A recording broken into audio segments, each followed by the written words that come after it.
what's going to bring our caramel sauce together. I did throw in some banana liqueur just to kind of start the sauce, make it easier to melt. And that comes together pretty quickly. As soon as we have a good caramel base, I'm going to throw in all of our bananas so that they can start basting. There we are, and they're not going to be in too long. We don't want them to get too soft. We want them to still have some bite in the finished product. Here we are.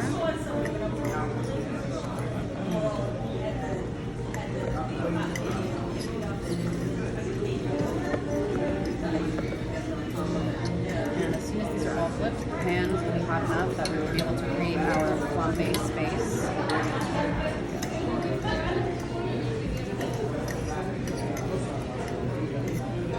So this was invented here by.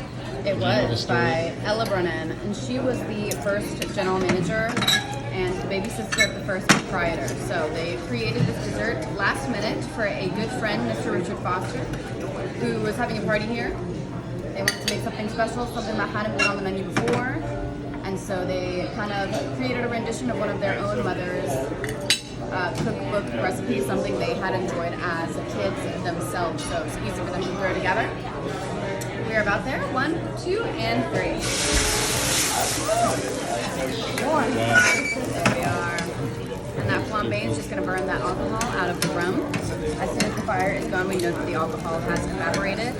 The sauce will continue to reduce, and there is a rich dark profile left in the caramel, making it extra delicious.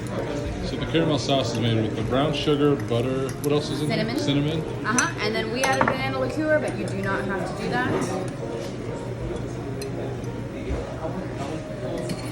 There we go. Bananas come out.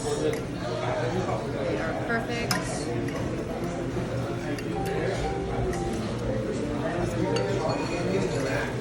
And the sauce continues to reduce to that perfect caramel consistency.